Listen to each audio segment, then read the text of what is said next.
It's been hard. Just everything.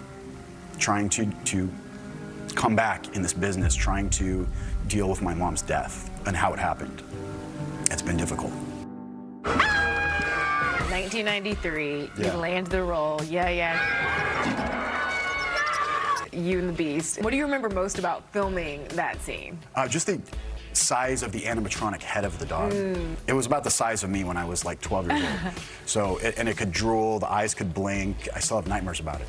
Marty's mom was on set every day and took photos that Marty has never shown anyone before. And there's the beloved James Earl Jones. I got a funny story about him. So my mom said, I'm gonna take you to meet Darth Vader. And I said, yeah, right, Mom. So she took me in his trailer and I go, are you Darth Vader? And he goes, I am your father. So good. With the success of The Sandlot, Marty landed guest starring roles on hit shows like Saved by the Bell and Boy Meets World. Better yet, I'm gonna be Feeny. Why? Because imitation is the sincerest form of butt kissing. But the constant work also meant constantly being on the road with little sleep, which led to a horrific car accident when Marty was only 17 years old.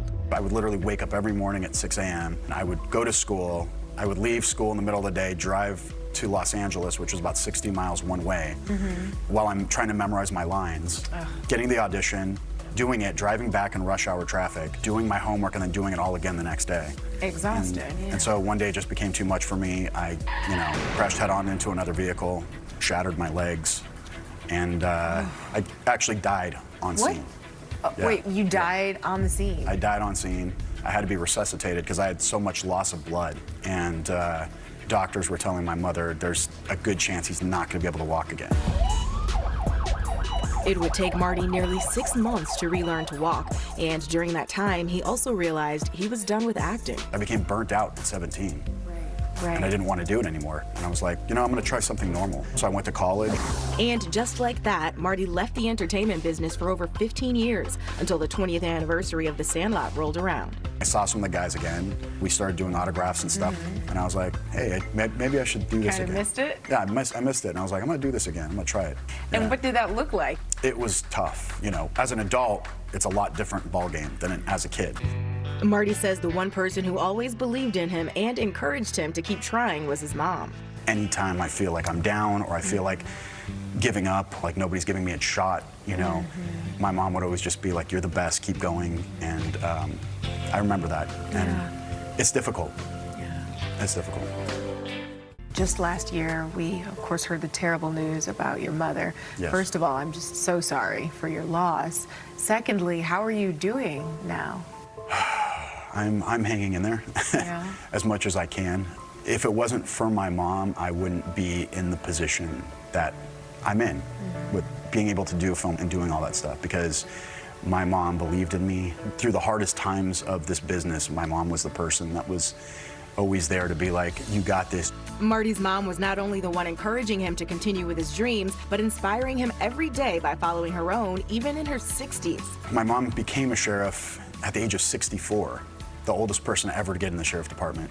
And she did that because my sister passed away of a drug overdose in 2017. She said, I'm going to be a sheriff. And I said, Mom, are you crazy? You're 64 years old. And she said, I'm going to do it. And she went through all the training, ran the mile with the rest of the guys that were in their 20s and 30s, got sprayed with mace, and she graduated. Incredible. She was just a very inspirational person. Tragically, last year, Marty's mother, Deanna, was found murdered in her home after not showing up for work one day. Authorities immediately charged her boyfriend, Edward Patrick Davies, in her death, but were unable to locate him at the time, causing a nationwide manhunt. During the search, Marty took to social media saying, "The emotions I have are horrible right now, between rage, vengeance, crying." He then went on to urge anyone to contact authorities if they had seen him. Davies was arrested only a day later, nearly 70 miles away in the state of Oregon. He pleaded not guilty, with his trial set to begin later this year.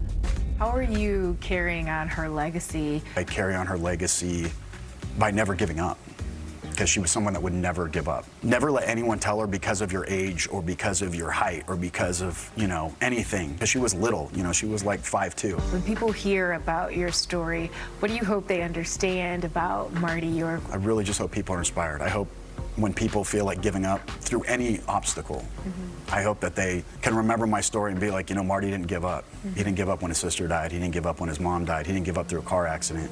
He kept going. He found the strength in himself to do that. So, I'm sorry. No, take your time. So I hope people find that in themselves and just never give up.